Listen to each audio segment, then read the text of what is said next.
స్వాగతం సుస్వాగతం. పుచ్చకాయ స్వీట్ తయారు చేస్తున్నాం.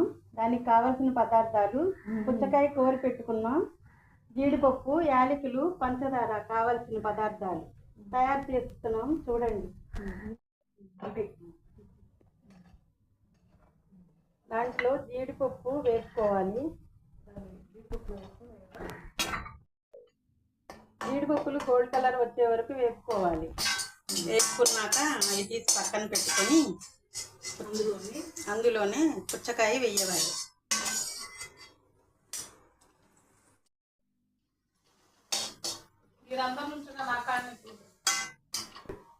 హాయ్ ఫ్రెండ్స్, ఒక కప్పు పాలు పోసుకోవాలి.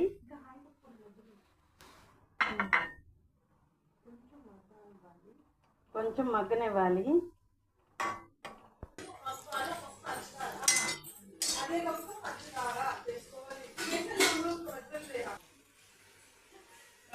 తిప్పు.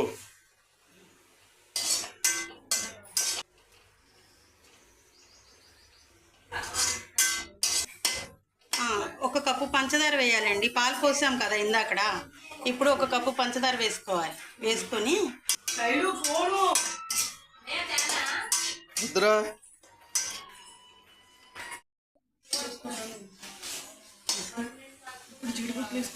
యాలకులు వేసామండి. ఇప్పుడు జీడిపప్పులు వేసి కలుపుకోవాలండి. గుమ్మగుమ్మలాడే స్వీట్ రెడీ అయిపోయిందండి, పుచ్చకాయ స్వీటు. Thank you. ఇప్పుడు బౌల్లోకి తీసుకుని సర్వ్ చేసుకుంటామేనండి.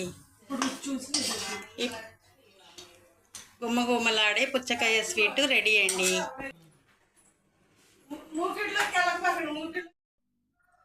పుచ్చకాయ స్వీటు తింటున్నానండి. మీరు కూడా టేస్ట్ చేసి నాకు చెప్పండి ఎలా ఉందో. సూపర్గా ఉందండి.